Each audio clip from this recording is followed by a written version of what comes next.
This is the question asked in today's SkillTrack daily challenge. So in the first line of our input, we are given two integers. The first integer is r and the second integer is c. And after that, we will be given a r cross c matrix as input. So this is the r cross c matrix, and after that we are given 6 integers. So every two integers represent a coordinate of a matrix. So the first coordinate is 4 6 and the second coordinate is 1 3 and the third coordinate is 7 3. So first let us spot all these coordinates in the matrix. So the first coordinate is 4 6 and the character present at 4 6 is B, and then the second coordinate is 1 3. So first row third column, so the character is H, and then the last coordinate is 7 3. So seventh row third column, so the character present is W. So these are the three coordinates of a triangle, and now our task is to connect all these coordinates and replace the characters present in between these two coordinates with asterisks, and after replacing it should be looking like a triangle. So that is our task. So first let us connect the coordinates B and W. So the characters present between B and W are T and G. So I'm highlighting these two characters also, T and G. So now B and W is connected. Now let us connect B and H. So the characters present in between them are X and D. So I'm highlighting them also. And after that we should connect the coordinates H and W. So the characters present between them are also being highlighted. So the character I, B, G, O and R.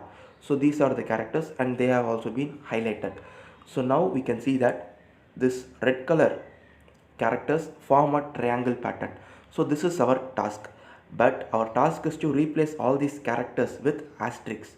So I'm quickly replacing all these characters with asterisks. So after replacing all these characters with asterisks, this is how our matrix would be looking like now. So let us also check it with our sample output. So here also we have got the same output. So we have replaced the characters with asterisks. So now let us see the logic behind traversing from one coordinate to another coordinate. So here we are starting from 1 3 and we need to reach 4 6. So 1 3 is the starting coordinate and 4 6 is the ending coordinate. So the row, the first integer is row and the second integer is column. So in the given case, our starting row is 1 and our ending row is 4. So from 1 we have to reach 4. So we have to increment 1, only then we can reach 4. So in this case we need to increment the value of row. So row plus plus, and then the column. So the starting column is 3 and the ending column is 6. So from 3 we have to move 6. So again we have to increment. So column plus plus. So when we are incrementing the value of row and column from 1 3, we can reach the coordinate 4 6. So this is how we can connect these two coordinates. So now let us see how we can connect the coordinates 4 6 and 1 3. So this is just the reverse. So from 4 6 we need to connect 1 3. So here the starting row is 4 and the ending row is 1. So from 4 we need to go 1. So we have to decrement the value of row. So row minus minus. And the same way column. So from 6 we are going to 3. So we need to decrement column. Only then we can reach the third column. So column minus minus. So this is what we will be doing to reach 1 3 from 4 6. So we will be decrementing both row and column. And now let us see our third example. So we are starting from the coordinate 1 3 and we have to reach 4 3. So the row is from 1 we have to go 4. So row plus plus.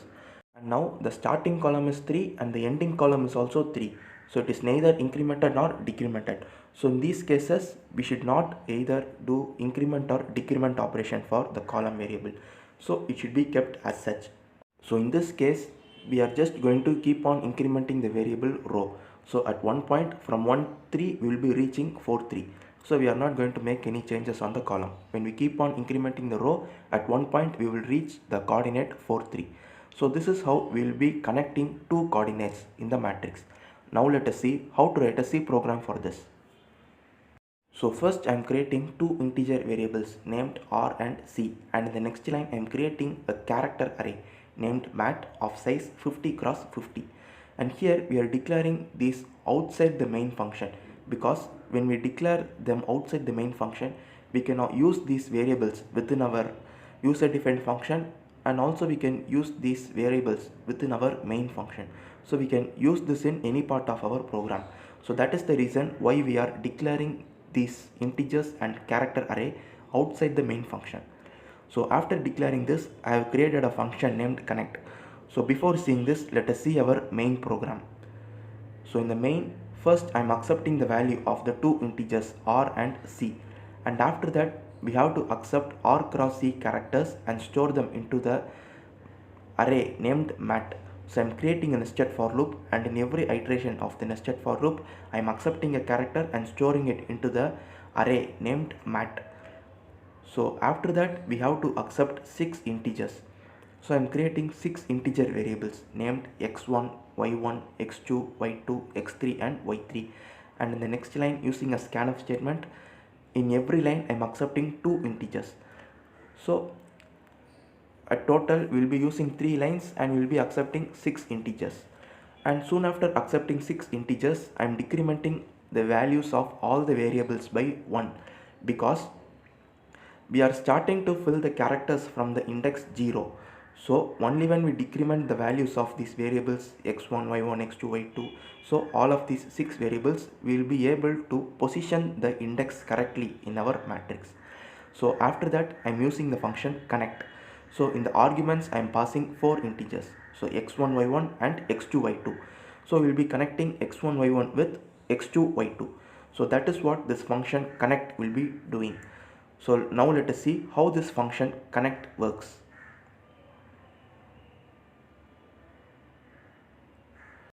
So this function connect is of return type void, and it accepts 4 integers in its arguments. So the first 2 integers are from x and from y, that is the starting row and starting column, and then the last 2 integers are 2x, 2y, and they are the ending row and ending column.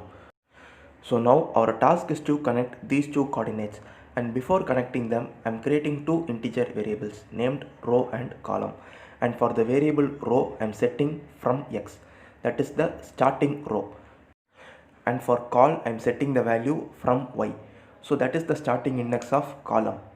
So after this I am creating a while loop, and this while loop is an infinite loop. So this keeps on iterating until a break condition is executed.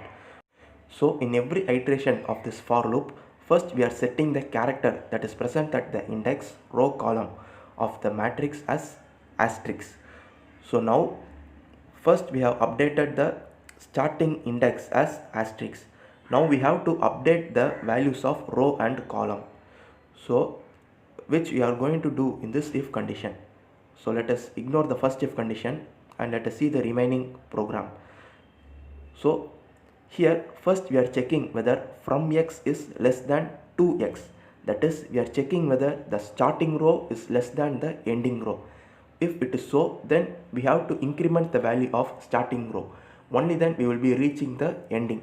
So we will be performing row plus plus. So whenever from is less than 2, we have to increment row, and if this condition is not satisfied, in the else if case, if from x is greater than 2x, then we are going to perform the opposite. So if from is greater than, that is the starting row is greater than the ending row, then we have to decrement the starting row, only then we can reach the ending row. So row minus minus, and we are going to perform the same for column. So if from y is less than 2y, then column plus plus, else if from y is greater than 2y, then column minus minus.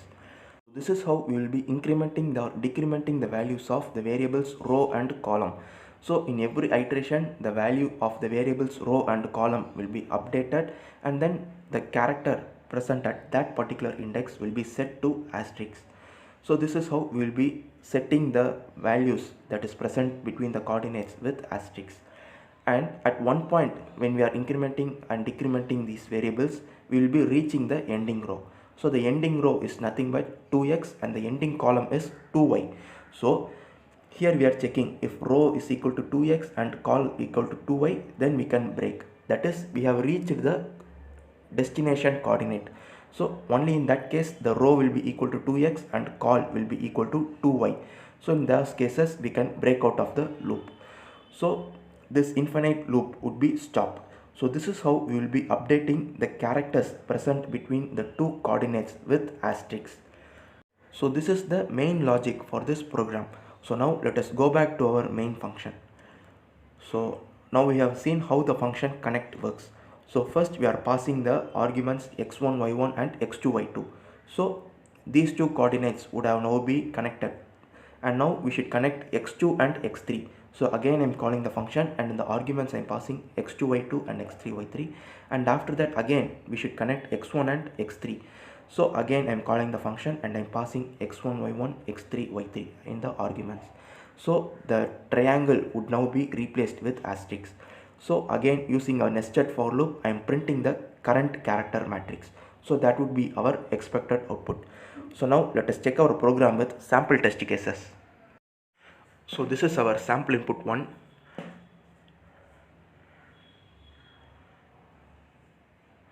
And we also have our expected output here. So this is our expected output. So here we can see that we also get the same output. So we have replaced the triangle with asterisks. So we have completed our task. So this is the logic behind today's daily challenge. Thank you for watching.